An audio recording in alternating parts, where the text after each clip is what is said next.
Okay, as the migrant surges grow in Texas, as well as Arizona, by the way, taking matters into their own hand is their governor. He is committing millions to build the border wall, seed money, $250 million. Listen. Homes are being invaded.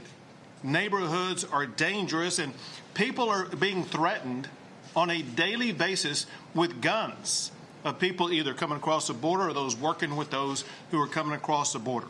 In the federal government's absence, Texas is stepping up to get the job done. And now other governors are offering their National Guard troops while he tries to get a project manager to build a wall. Here to react is the Texas GOP chair, Lieutenant Colonel Allen West. Colonel, what do you think about the governor's actions? Well, good to be with you, Brian. I'm glad that the governor has finally realized that we do have an incredible crisis at the border. It's been about 6 months, and there have been a lot of Texans that have been suffering under this scourge of illegal immigration coming across. But building a border wall is just part of what needs to happen. We need to have a full mobilization of our National Guard, Texas National Guard, down along that border so that they can secure these infiltration routes and they can interdict the crossings that we see coming from these cartels and the flow of drugs and persons as well. But I think more importantly, we've got to go at the heart of the matter, and that's the financing, where the money that is involved in this. And so we need to start looking at how do we tax remittances that are going back from illegal immigrants into Mexico. How do we make sure that we go after the banks that are laundering money of these cartels? And we've got to go after these stash houses here as well. So I think one of the important things that we have to do going forward is to look at the system that has allowed this illegal immigration to happen, especially the use of the cartels. But also, we've got to understand the constitutional crisis of having a federal government that has abdicated their entire role and responsibility to protect the sovereignty of Texas. What can Texas do as far as taking over that role and responsibility, to include being able to deport people back across the border?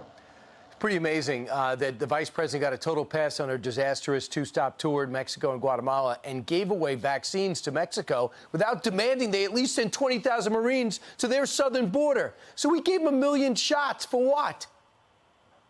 No, you're absolutely right. And when you look at the budget of the Biden administration, there's $4 billion, I believe, that they're looking at sending to those Northern Triangle countries of Guatemala, Honduras, El Salvador, and they're not beefing up the Department of Homeland Security or the Border Patrol as well. So again, we see a lack of emphasis from the federal government, and the president of Guatemala and also elected officials and leadership in Mexico have criticized the Biden administration and their policies, which has created this crisis. So, Colonel, it looks like Congress is coming back to work, and they're going to talk about infrastructure, and they're also going to talk about H.R. 1 that would dramatically affect how everybody votes and probably end up being unconstitutional. The vice president talked about it in meeting with Democratic lawmakers yesterday. Listen.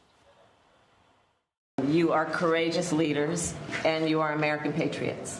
When we look at what has happened in Texas, we look at what's happening around the country, I think it's important to remember we talk about the right to vote. And the right to vote is a given. Americans are at risk of losing their access to their right. Her fractured syntax and her head nods are distracting, but the theme is clear. Pass H.R. 1 or else our democracy falls apart. What did you guys do in Texas that has Democrats so outraged? Well, first of all, those Texas Democrats that she's calling courageous are a bunch of cowards. Those are the people that walked out and prevented us from having the quorum to be able to vote on SB 7, which was the election integrity law here in Texas.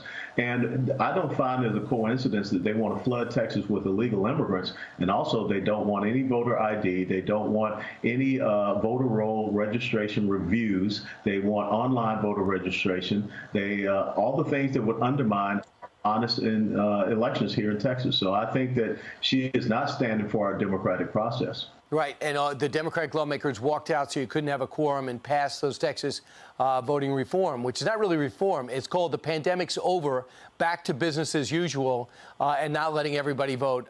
Colonel, thanks so much. I know you got your hands full down there, and I know shortly you're going to announce what you're personally going to do because you're going to be resigning as Texas GOP chair. Will it be running for governor? Will it be a congressional seat? Well, we'll see, and we'll let you know sometime before the 11th of July. Before July 11th. Okay, Colonel Allen West, thanks.